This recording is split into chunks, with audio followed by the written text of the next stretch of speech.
y llevarlo a la práctica, porque por naturaleza somos egoístas. Un famoso médico, el psicólogo Bernard Rimland, obtuvo su doctorado hace muchos años en una importante universidad y se iba a dedicar a la carrera para la cual había estudiado, y 3 años después, en 1956, le nace un niño, tienen un hijo con su esposa llamado Mark, con autismo. En 1956 el autismo era no una enfermedad, una anomalía, un síndrome raro. Si bien dicen que el autismo existió toda la vida, esta era la primera vez que a un científico o a un médico se le daba la particularidad de tener un hijo que padeciera este síndrome. El autismo, en palabras prácticas, es alguien que vive ensimismado en su mundo.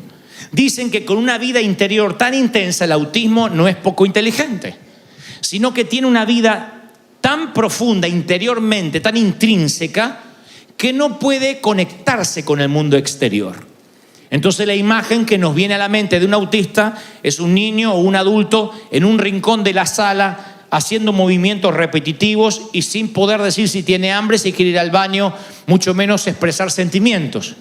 Los autistas, por lo general, cuando están en un nivel muy avanzado, no pueden mantener relaciones afectivas. Este médico tiene un hijo y se da cuenta inmediatamente que el bebé no responde a los estímulos normales de otros bebés. Entonces tiene que parar su carrera, ponerla en stand-by o su profesión y empezar a estudiar esta anomalía. Y empieza a notar que su hijo es autista, autónomo de las relaciones, que vive su propio mundo, pero que anímicamente, que emocionalmente no se puede conectar. Así que escribe el primer libro en 1950 y casi 60, su primer libro respecto al autismo, disponible en cualquier librería o en Amazon hasta el día de hoy. Y estudia este caso y hace una fundación, una non-profit, para ayudar a niños que sufren autismo. Más tarde se descubriría el síndrome de Asperger, que es un autismo de alto funcionamiento. Pero en el camino, este científico hace un experimento motivado por su hijo que arroja luz a esta verdad, la más paradójica de todos los tiempos, que para encontrar la vida la tienes que perder. Él le pide en la universidad donde enseñaba a 216 alumnos que escriban en un cuaderno, en un folder, los nombres de 10 personas muy conocidas por ellos. Necesariamente no tenían que ser sangre, podían ser parientes o amigos. 10 personas que conocieran bien. Luego les piden en el segundo paso que de esas 10 personas pusieran quién les parecían que eran personas felices, nice, con buena onda todo el tiempo. Y quién andaba con cara de bautizado en limón, amargado. Porque uno pone las 10, si yo hiciera el experimento hoy y te dijera, piensa en 10 personas que conozcas, tú dijeras fulano, mengano, después diría de esos 10, ¿quiénes crees que viven felices? ¿Y quiénes crees que no? Así que hacían un tilde verde los que creían que eran felices y un tilde rojo los que creían que estaban amargados. Y el tercer paso de este doctor fue, ahora de esas personas, coloquen allí quienes ustedes piensen que son generosos, dadivosos, y quienes piensan que son egoístas. Inmediatamente el resultado asombroso es que todas las personas que sin saber, sin pensar si eran egoístas o dadivosos, habían puesto que eran amargados, eso eran los egoístas, personas amargadas. Y los que se veían felices o que en uno reconoce inmediatamente, este es un tipo feliz, esta es una mujer feliz, de pronto lo conectaban con que era generosa y decía, quizá esa sea la razón. Y arriba la conclusión de que los que se dedican a hacer solo aquello que los hace felices, los que solo piensan en sí mismos, que se supone que buscan la felicidad, son los más amargados. Y aquellos que se dedican a hacer felices a los demás son los que más felices viven, a lo mejor los que menos tienen. Esto es lo que descubre este médico al darse cuenta que el autismo no es solamente aquel que tiene un síndrome o un desbalance cerebral. El autismo también puede ser emocional y espiritual. Hay muchos que estén sentados bajo este techo hoy y durante años son autistas, o sea, piensan en sí mismos, ensimismados en lo que le da título a este mensaje. ¿Y yo qué gano con esto? La famosa frase, ¿y yo qué gano con esto? Era la primera frase que se me venía, porque yo vengo de ahí también, ¿eh? Miren que yo no orino agua bendita y me vengo a hacer el santo de la espada aquí. Yo vengo de ahí. Yo vengo de un contexto, le contaba a los hermanos en el primer servicio, de mucha pobreza, de mucha escasez, donde todo costaba mucho. No, yo heredaba las mochilas de mis hermanos mayores, la ropa de mis hermanos mayores, de verdad no teníamos. De verdad compartíamos hasta los calzones, literalmente. Ya cuando estaban demasiado rotos y no había dónde remedarlo, bueno, mamá por vergüenza nos compraba otro, pero grande, para que le dure a los que venían después. De ahí vengo. Todo tenía que cuidarse. Y eso a veces puede generar una mente no solo de escasez, sino una mente egoísta. Una mente de que si hay 4 porciones de pizza, estoy pensando cuántas me tocan a mí. ¿Y yo qué gano con esto? Y eso empieza a cambiar el chip de nuestra mente y un día nos volvemos autistas emocionales. Un día nos volvemos en alguien que solo está buscando el yoísmo, el egoísmo. Quiero que Dios me bendiga, quiero que Dios me dé, quiero que Dios me prospere, vengo para comprarme la casa, vengo para que mis hijos estén bien, venimos a recibir. Cuando hay que dar, nos cuesta. Nos sembramos y la palabra dice que al final de la vida estamos cada vez más tristes, más amargados. Estamos apesadumbrados porque buscar la propia felicidad es como la zanahoria que le ponen al caballo para que corra. En realidad el caballo nunca alcanza la zanahoria.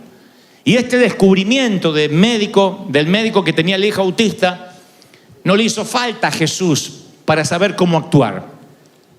Jesús no necesitó un respaldo científico para decir, el que se aferre a su propia vida la va a perder. Y el que renuncia a su propia vida por mi causa la va a encontrar. Hagamos un pequeño paréntesis y no se me distraigan ahora. Si tienes más o menos mi edad o un poco menos, es probable que nunca te olvides qué estabas haciendo el 9/11, el 11 de septiembre del año 2001. Todo el mundo sabe qué pasó ese día. Todo el mundo sabe qué pasó el 9/11, ¿no es cierto? Hayas que vivieras acá o hayas estado en El Salvador, en Colombia, en México, todo el mundo debe recordar qué estaba haciendo esa mañana cuando las noticias lo impactaron por la radio, cuando salió por la televisión. Yo me acuerdo dónde estaba, qué estaba haciendo, hasta qué desayuné. Yo no vivía en este país, estaba en Argentina, pero impactó mi vida de manera tal, fue lo más cerca a una guerra que yo había visto vía satélite por primera vez. Así que recuerdo cómo estaba, qué estaba haciendo y con quiénes estábamos en la sala. Dicen que estos acontecimientos, cuando son así de golpe o cuando son fuera de lo común, quedan grabados en la memoria para siempre, y los especialistas se refieren a estos momentos como puntos calientes, como momentos que se te fraguan en la memoria. A ver, no solo el 9/11, vamos a lo personal. A lo mejor se te grabó en la memoria el enterarte de una muerte de un ser querido. He hablado con familias de personas que dicen, nunca más olvidé el sonido del teléfono de ese día. Era la madrugada, el teléfono no paraba de sonar, dije, tiene que ser equivocado, pero me agarró una sensación extraña cuando levanté y me dieron la noticia del accidente. Y se le grabó a fuego el sonido del teléfono más que otros acontecimientos. A lo mejor es un acontecimiento lindo que se te graba a fuego. A lo mejor, como decía en el servicio primero, alguien se te arrodilló, algún sapo queriéndose convertir en príncipe te miró así y se te grabó a fuego, especialmente porque no saliste corriendo y aceptaste. Se te grabó a fuego cuando te propusieron matrimonio o no. O cuando te dijo ella, te presento a mi mamá, y se te grabó a fuego esa imagen como... Bueno, el cerebro libera una sustancia química llamada glutamato. No se lo olviden porque es importante. Entonces dicen, ¿qué suma esto? Bueno, ahora van a ver. El glutamato es una sustancia que ayuda a que el proceso mental no lo deje pasar. Como si fuera una computadora que dice, ojo, que esto es importante, no lo olvides, agéndalo. El cerebro es tan inteligente, noten la creación del Señor, que se genera una sal, por decirlo de alguna forma, un químico, una sustancia, glutamato, que hace que se te fije en la memoria, porque esos acontecimientos son los que van a determinar tu personalidad. Los recuerdos suelen ser, dicen los científicos, viajes en el tiempo, porque uno, a cómo reaccionó en el pasado, es como se prepara para reaccionar en el futuro ante un caso similar, mejor o peor. O sea que los recuerdos van definiéndote como persona. La persona en la que te estás convirtiendo día a día tienen que ver con los recuerdos.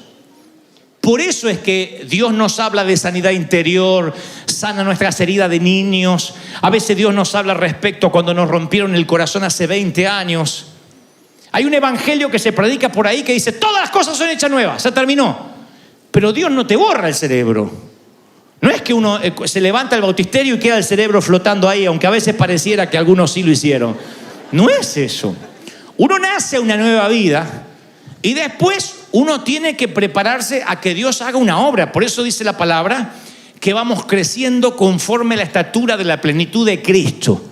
Todos los días vamos creciendo y desaprendiendo cosas que nos marcaron, dejando que de lado traumas para que esos traumas no nos definan en nuestro comportamiento.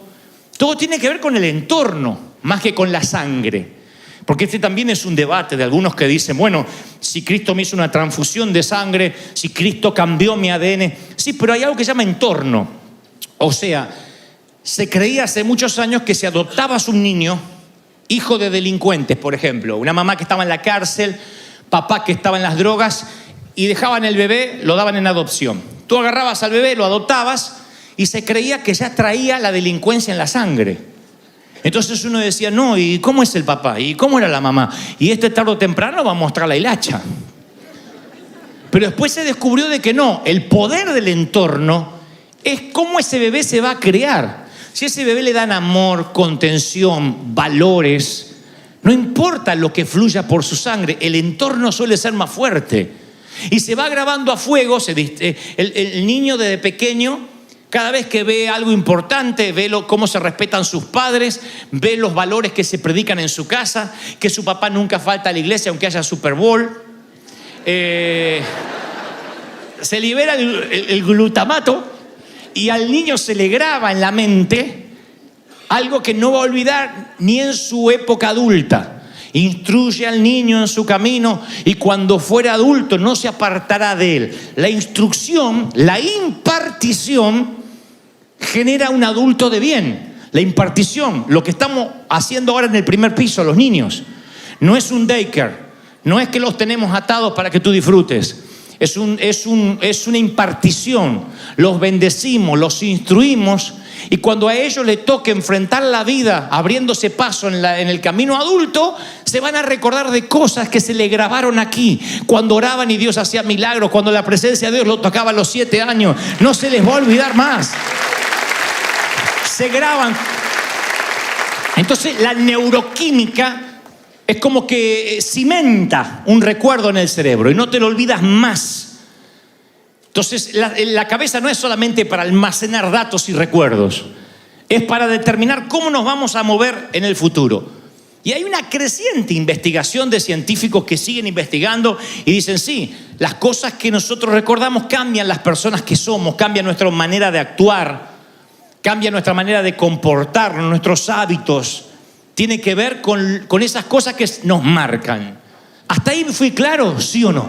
Bueno, el Señor, que junto con su Padre crearon al hombre, sabía cómo implantar en el cerebro conceptos y principios de modo que la gente no lo olvidara más.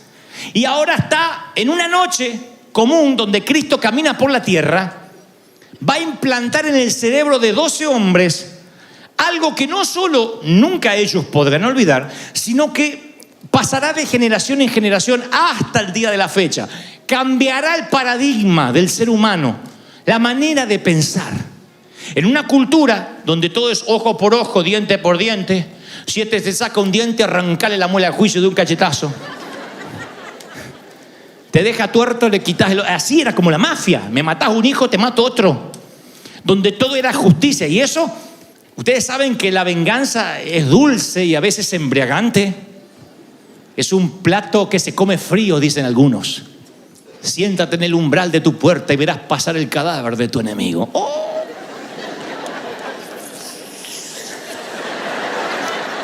Bueno, esa sed de justicia que todos tenemos era muy acentuada en Medio Oriente porque estaba condonada, o sea, dicha por Moisés.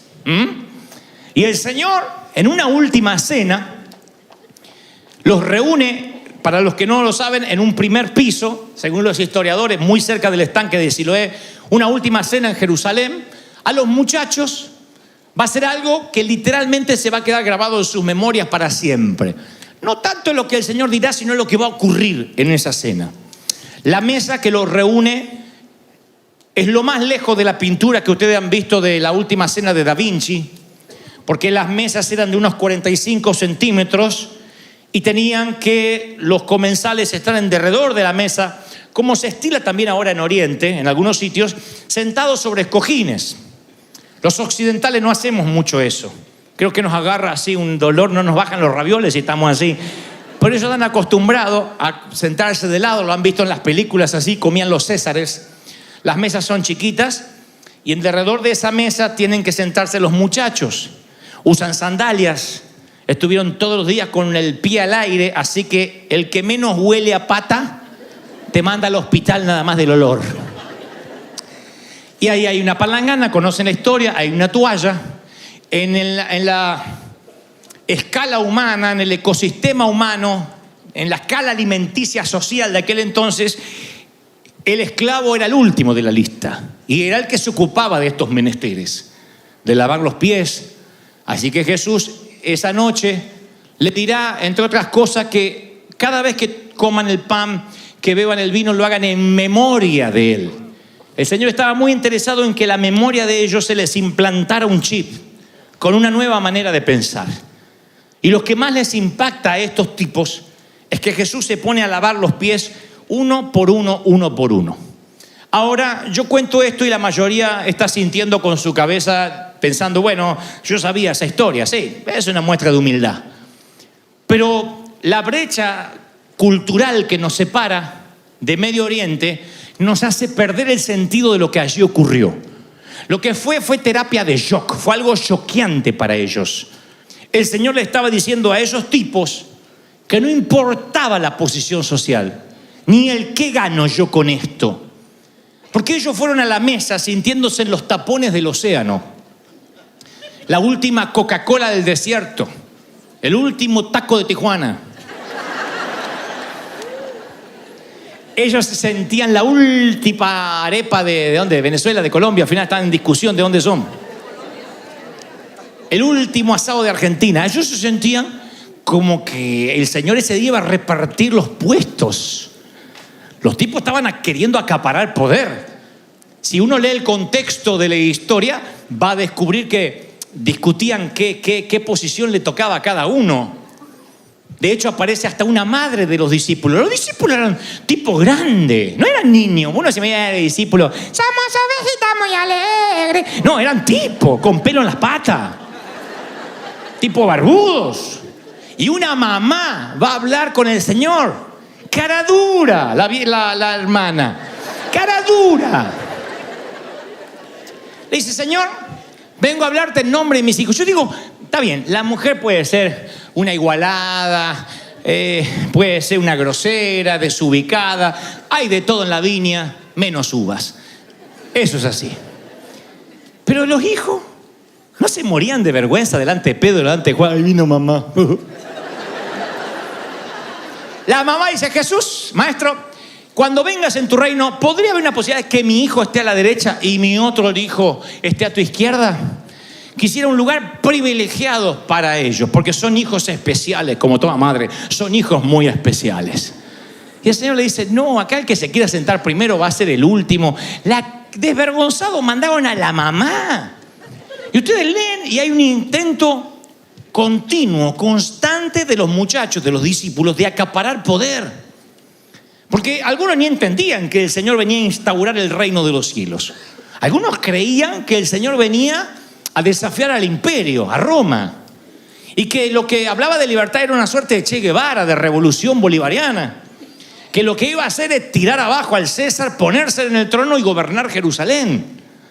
Eso es lo que creían los muchachos. Entonces Pedro decía, bueno, a lo mejor me agarro un puestito de algo, a lo mejor me dan un comité, a lo mejor me dan algo en la política, como muchos politiqueros que hay en América Latina, que el amigo sube al poder y acomoda a todos los parientes. Este dijo que yo sé que en México y en Colombia no pasa, ni mucho menos en El Salvador, pero en Argentina sí, que acomoda a todos los parientes. Entonces, estos muchachos que estaban ahí deseosos de poder, un día el Señor dice, les voy a liberar la sustancia glutamato de la mente.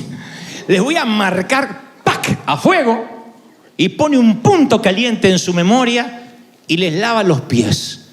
Y el castillo de naipes a estos tipos se les viene abajo. Porque ellos lo que menos querían compadecerse de los demás. Ellos querían siempre ser guaruras, proteger esa relación con el maestro, que nadie llegue al maestro, ni siquiera los niños, más que ellos. ¿Cuál es la barrera que nos impide ser generoso? El miedo. El miedo a perderme algo que me merezco ganar. El miedo nos obliga a buscar ventaja. El miedo de decir, bueno, pero ¿yo qué gano con esto? Si yo no pienso en mí, ¿quién piensa en mí? Y el Señor dice, no, aquí el Hijo de Dios no vino para ser servido, sino para servir. ¡Wow! Quien creó los planetas y acomodó el cosmos es quien debería ser servido. Y Él dice, no, yo vengo a servir, no a ser servido. Y claro, se genera el reino del revés. El reino del revés, como decía el apóstol Chabelito. Algunos saben lo que hablo, no, porque ya cada vez la edad cada vez son más jóvenes, pero algunos viejitos deben saber lo que hablo, ¿no? Bueno, la cosa es que el reino del revés es que el que quiere ser primero será último. Y ese chip no cambia fácil.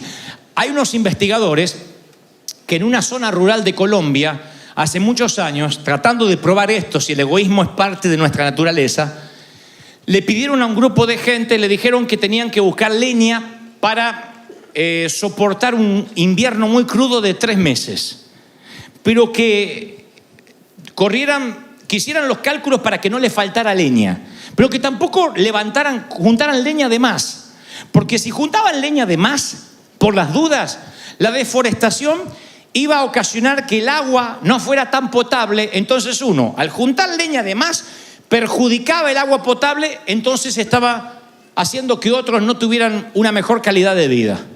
Confiando en el buen corazón de la gente, le dijeron vayan y recojan leña. Un grupo selecto que eran pruebas científicas sin saberlo. Así que muy poquitos iban y juntaban lo necesario. La mayoría llenaba sus trocas de leña, sus galpones de leña. Y algunos de las esposas o el esposo le decía, pero nos dijeron que no juntemos de más. Ah, ¿qué me importa el agua potable? Yo no me voy a morir de frío. Había un montón de gente que tenía la mentalidad, ¿qué gano yo con esto? ¿Qué me importa el agua potable? Yo de frío no me voy a morir. ¿Cuál era el miedo otra vez? No quedarse sin nada de aquello que necesitaban. Eso está en nosotros. Pero me incluyo.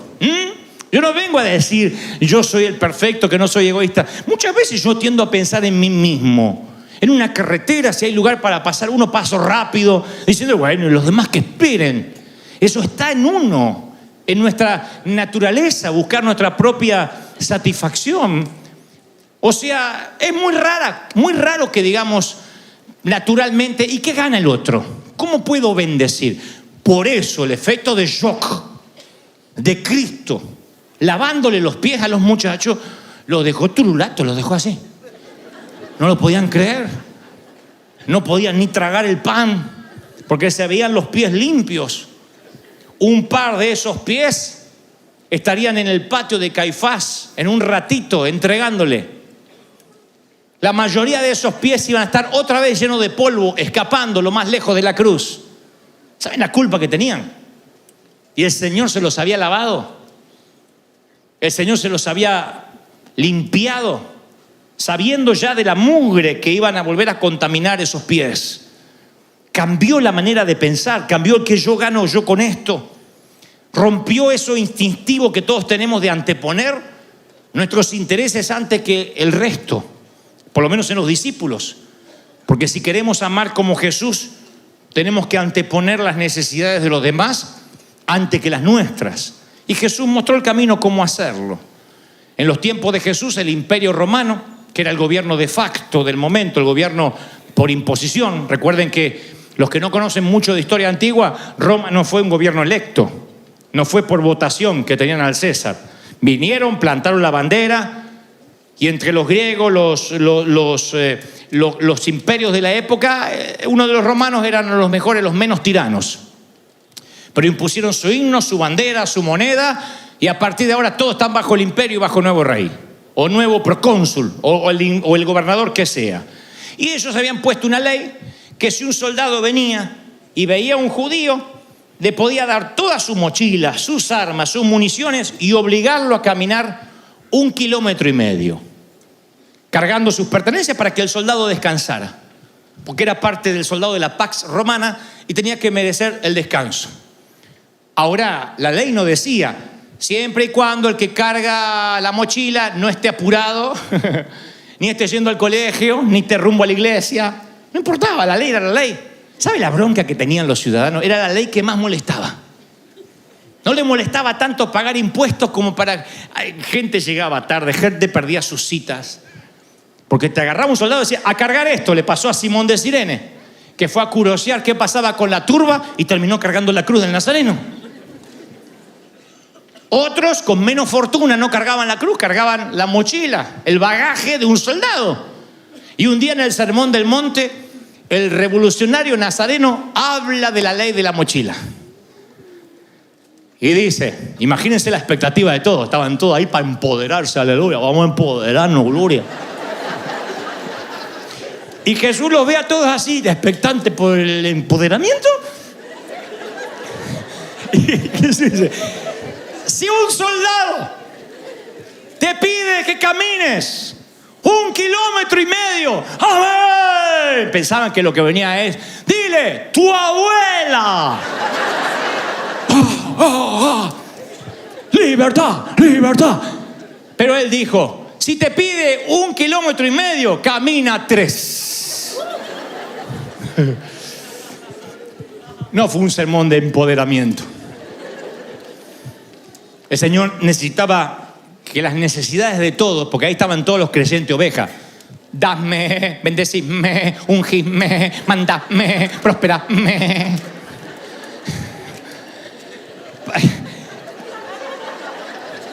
Para que esa mente cambiara, garantizado, tenían que empezar a dar más de lo que se le pedía. Ninguno dijo amén. Es injusto. Si tu jefe te paga mal, y tú estás, a ver cómo me empodera, a ver cómo me empodera. Si tu jefe te paga poco, trabaja del doble por lo mismo. Tú dices, no, este ya está hablando pavada.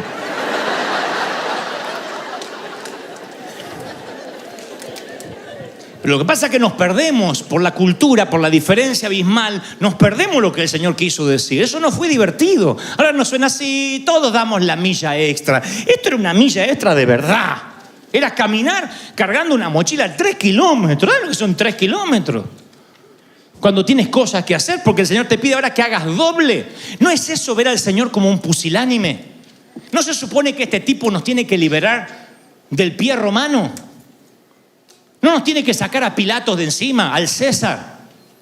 Y nos está diciendo que seamos unos lambiscones, que cuando nos digan 1,5 kilómetros hagamos 3. Yo tengo una palabra similar hoy para la iglesia de River. Cuando tengas que pagar impuesto al área IRS, págale doble.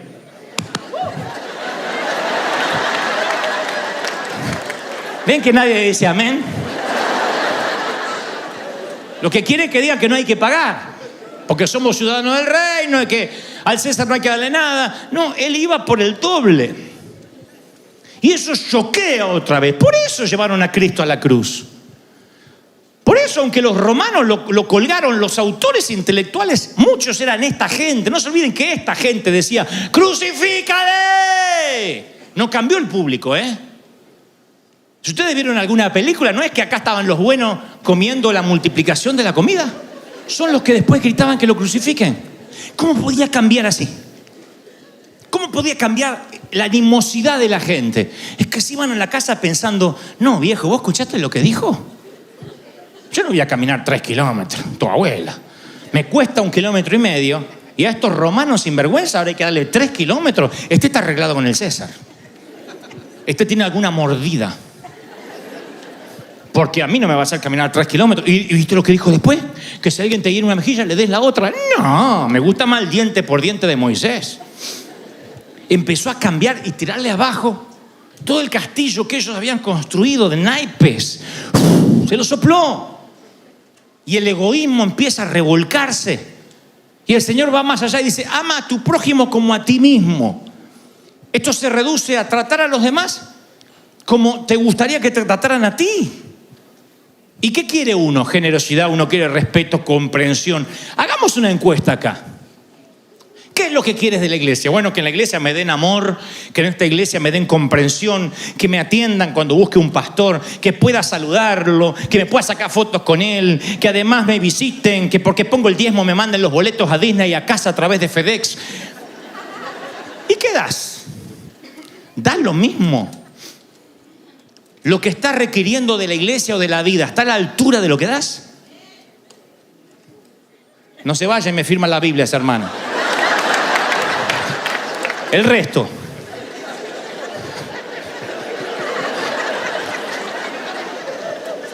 ¿Está a la altura de lo que das? Porque nosotros reclamamos cosas al Señor. Leí un meme por ahí que hay en internet que dice, si yo le hubiese hablado a mi padre, como a veces algunos le hablan a Dios, ya me habría partido la boca. Reclamo, exijo, tomo, pacto, lo tomo, lo agarro, es mío, ahora es mío. Y unas cosas que nuestro padre hubiese dicho, ¿qué querés que te parto la boca? Porque somos de pedir, pero nos cuesta dar. Nos cuesta sembrar. El evangelio es renunciar. El evangelio es decir, bueno, amar a mi prójimo como a mí mismo. Significa dar al otro lo que quiero que me den a mí.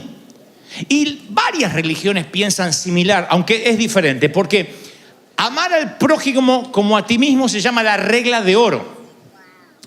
Se usa en el marketing, se usa en las empresas, se llama la regla de oro. Darle al cliente como lo que nos daríamos a nosotros. Amazon tiene esa filosofía. Dicen ellos, hay que darle al cliente lo que uno quisiera que le den. Surge de la regla de oro, escrita y acuñada por el Señor. Amarás al prójimo como te amas a ti mismo. Uno no sale a la calle sin lavarse los dientes, sin acicalarse, sin prepararse, sin hermosearse. Como uno se cuida, tiene que amar al otro. Y las religiones tienen algo similar, pero se llama reglas de plata, no es regla de oro. Le voy a explicar por qué. Confucio decía, el confucianismo dice, no impongas a otro lo que no elegirías para ti mismo. El hinduismo dice, no hagas a los demás lo que te dolería a ti. El budismo dice, no hieras a los otros de una forma que tú mismo encontrarías hiriente. Las religiones prohíben el trato injusto. O sea que la idea consiste en no hagas daño a nadie y nadie te va a dañar a ti. El cristianismo no es eso. El cristianismo a eso le agrega, no es solo evitar hacer daño. Tienes que activamente hacer el bien, que es diferente. Las religiones dicen, no te metas con nadie, no se meten contigo. Autismo emocional. Porque cuando yo digo, pero hermano, ¿qué estás dando para el Señor? Y hay gente que me dice, yo no le hago mal a nadie. Yo vengo a la iglesia, no me meto con nadie, no quiero que se metan conmigo. Y creen que están cumpliendo con ser un fiel servidor de Dios. Son los que suponen que ausencia de maldad necesariamente es bondad. Tú pasas por el lado de un homeless, de un mendigo, tú no lo pisoteas ni le escupes las heridas. Sigues caminando y dices, yo no le hice nada. ¿Hiciste bien? No, no hiciste bien. ¿Cómo que no hice bien si pude haberlo pisado con el auto y no lo pisé? Sí, pero ausencia de maldad no significa que fuiste bondadoso. Los que pasaron por al lado del que estaba tirado al lado del camino, antes del samaritano, no hicieron nada malo, pero fueron autistas, fueron indiferentes. Y la indiferencia es más grave que el pecado. Yo te voy a decir algo, mira, para que se le suelte el glutamato de la cabeza y se le grabe. En la iglesia siempre nos dijeron, esto es pecado y esto no es pecado. Entonces por años veníamos a la iglesia, no adultere, no fornique, no sea envidioso, toda esa, no mienta. Pero muy pocas veces nos dijeron que es muy grave o tan grave violar principios. Hay gente que no peca, pero viola principios todo el tiempo, me consta. Conozco un hombre que es muy puro, es un hombre que come santo y defeca diablos. Es purísimo, él no se equivoca en nada. Las hermanas tienen un tul en la cabeza. Él tiene el pelo como se debe usar, siempre con corbata, se baña con corbata, me consta. Pero no honra a su padre, viola un principio. Es egoísta, no siembra, viola otro principio. Y esos principios no necesitan al diablo ni a Dios. Por sí mismo van generando el efecto colateral. Por eso dice, siembras viento y cosecharás tempestades. Porque por sí mismo, cuando violas un principio, te traes y te acarreas maldición. Ni se tiene que meter el diablo. Por sí mismo. Cuando tus hijos ven que uno miente, que le mientes al gobierno, que le mientes a la iglesia, que te escondes para no atender a los acreedores, estás sembrando un principio en ellos de mentira. Esos hijos van a vivir en la mentira. No necesitaste pecar. Tú puedes decir, pero yo no fui mal padre. No, pero tu ejemplo gritó más fuerte que los sermones que les dabas en la mesa. Los principios que se violan son más graves a veces que el pecado, porque el pecado tiene redención rápida. Ay, metí la pata, voy a orar, Señor, perdóname, dijo el rey David. ¡Bum! El perdón vino sobre él. Y cuando uno viola principios, cuando uno es egoísta, cuando uno no siembra, cuando uno le roba a Dios en los diezmos, ¿está pecando o no? No técnicamente, pero está violando principios, de modo que se autoacarrea maldición. Y uno de esos principios es carecer de empatía. Decir, bueno, yo comprendo a los demás, pero la comprensión no basta, hace falta empatía. Yo lo dije hoy, lo diré otra vez. ¿Qué es comprensión? Que yo veo un tipo ahogándose y le tiro un salvavidas. Eso lo hace cualquier persona con un alma noble. Si tienes un salvavidas, me ahogo, le tiro un salvavidas. Eso es comprensión. En términos evangelísticos, yo ya traje uno a la iglesia, ahora que le predique el pastor. Tampoco voy a andar de niñera. Le tiro un salvavidas y que llegue a la orilla como pueda. ¿Qué es la empatía? Hay un tipo ahogándose y me tiro al agua con él, al agua fría, nado con él y lo llevo hasta la orilla. Y me aseguro de que si trago agua la escupa, de abrigarlo, de disipularlo. Esa es la empatía. Me pongo en su pellejo. Es ponerse en el zapato del otro. Y mi querido, te cambia. Cuando tú te pones en el zapato del otro, ya nunca más vuelves a ser como antes. Yo te lo aseguro. Ves todo de una perspectiva diferente. Es fácil decirle, ¿viste? Aquel matrimonio, el hijo, le salió gay. Pero si te pones en el zapato del muchacho o de los padres y dices, ¿y si me pasara a mí y a mi hijo? ¿Cómo lidio con esta situación? Te cambia la perspectiva, ya no condenas. Por eso cuando ustedes vean predicadores o iglesias que condenan, lo que les está faltando es empatía. Dice que comprenden a los pecadores, como aquel que ya no peca más, lo cual es una mentira. Todo el mundo seguimos pecando. Yo comprendo a los que están en pecado. No, tú no los comprendes, tú eres tan pecador como el resto. Entonces lo que necesitas es empatía. Cuando tú ves a alguien que se divorcia, lo primero que decimos en una mesa familiar, y se veía que no estaban bien. ¿Qué? ¿Me van a decir que esos matrimonios que andan todos acaramelados y enroscando así como caracoles, les va bien? Vamos, che. No, es que se veía que no se daban cariño. ¿Saben cuánto se dan cariño en público y se matan en privado? Dime de qué presumes y te diré que escaseas. Entonces de repente cuando uno se entera que un matrimonio se divorció, en vez de ponerse en la piel de esa gente que a lo mejor venía sufriendo, que a lo mejor no se amaban, que a lo mejor era un infierno la casa y los hijos lo estaban viendo, ¿qué hacemos? Los condenamos, divorciados.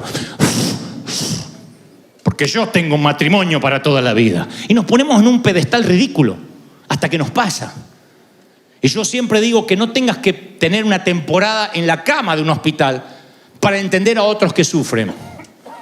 Que no te toque despedir a un ser querido en tu propio cementerio para entender a otros que sufren la muerte de alguien que se va. Que no condenemos a aquel que diga, viste, se le murió en un accidente fulano, debieron estar fuera de la voluntad de Dios. Es que cuando uno hace las cosas mal, pasan esas cosas. Yo era de esas iglesias. Si te pasaba algo malo, el diablo te había agarrado porque te había sido de la protección de Dios. Nada más antibíblico que eso. Porque entonces, ¿qué hacemos con los discípulos que fueron aserrados, decapitados, colgados, torturados? El mismo Pablo muriendo en una cárcel. ¿O creen que murió en un jacuzzi como Scarface? ¿Qué hacemos con esta gente que dio la vida por el Señor, que renunció a su propia vida para ganar la vida eterna?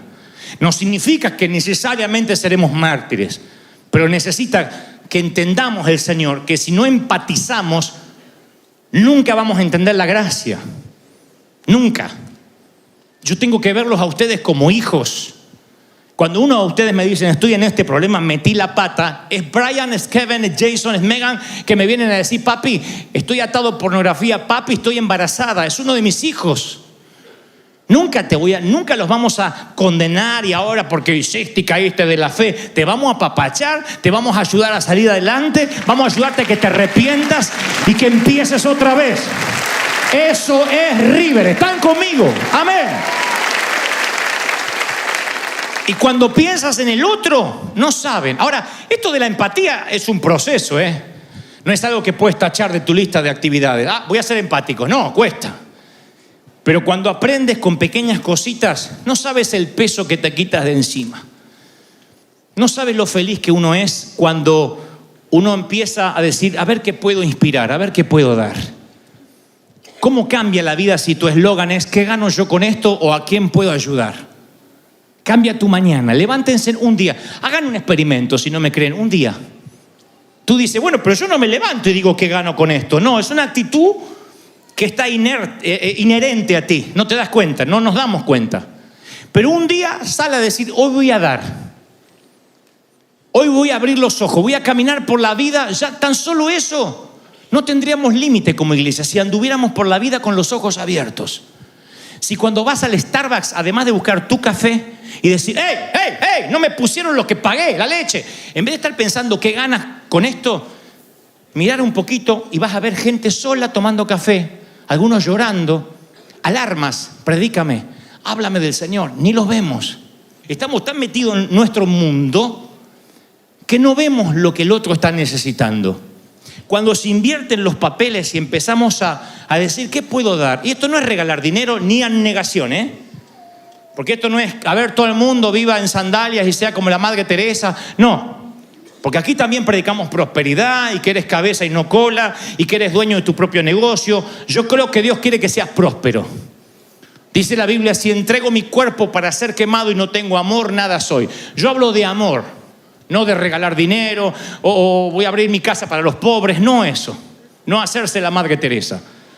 Hablo de relegar el primer lugar pensando a este le gustará lo que le hago porque es lo que me encantaría que hagan conmigo. Le preguntaron a un gran concertista cuál es el músico más difícil de conseguir en una gran orquesta y él dijo el segundo violín. Porque primer violín quieren todos tocar.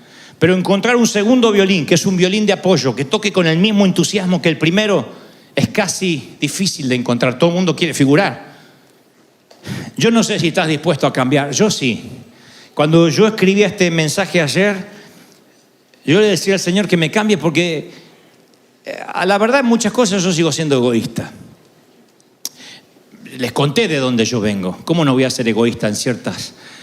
Gracias a Dios cada vez en menos perfiles, en menos aristas de mi vida, pero yo nací siendo muy egoísta.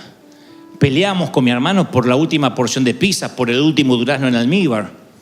Tal vez si hubiese tenido más recursos no habría sido tan egoísta. Imagino yo, aunque hay tantos ricos egoístas también. Pero a mí el motor, la escasez me hacía pensar de que teníamos que pelear por todo. Pero algo empezó a cambiar en mí cuando me doy cuenta que si yo tengo papel higiénico en mi casa, ya tengo mucho más que muchísimas familias de Venezuela, que muchísimas familias de África, que tienen que limpiarse el trasero con hierbas. Ya eso ya me pone como una persona agradecida. Yo no puedo ser egoísta y pelear por no tener el iPad del momento porque ya renovaron el iPhone y hace 3 meses que no lo puedo cambiar. De pronto lucho mucho para no volverme frívolo, para no volverme un tipo superficial. Porque a mí me pueden gustar los buenos trajes y vestir bien, El tema es si el traje me define, entonces seré un tipo superficial. Si la ropa me define, que cuando no tengo ropa ya me siento medio inseguro. Ahí es el problema, ahí es cuando nos volvemos superficiales, adictos a que algo nos ayude en la personalidad. No, nuestra identidad tiene que estar basada en Cristo. Y si nuestra identidad está basada en Cristo, estamos pensando cómo dar, cómo bendecir, cómo ayudar. Por lo menos no me quiero hacer el santo, pero esa es mi mente desde hace años. Y no ahora, de siempre. Empezamos a sembrar, a dar, a renunciar. Por años no tener una casa propia y sembramos en cruzadas y en eventos. Pero yo sabía que estaba construyendo una mansión en los cielos. Yo sabía que estaba ganándome el beneplácito de mi Dios, que Él me abría puertas. Y no crean que Dios me ha usado hasta la fecha porque lleno o aplico mejor que otros. Porque una vez en Uruguay, hace muchos años en Montevideo, yo fui a predicar a una reunión de hombres de negocios y cuando termino de predicar, estoy hablando de hace 18 años atrás más o menos, me dicen que vino en un avión privado un bishop, un obispo de Brasil, con una palabra para mí. Así que yo dije, a lo mejor no solo trae palabras, sino dinero, ya que tiene avión. Y me dice, rentó el penthouse del hotel y ahí te espera. Vino especialmente. Eso fue la honra más grande que jamás yo he tenido hasta la fecha. Un tipo que se subiera a su avión privado, por muy millonario que sea, para darme una palabra y subirse al avión de vuelta y volverse. Y llegó a Montevideo porque sabía que ahí me ubicaba, en los tiempos donde no había redes sociales.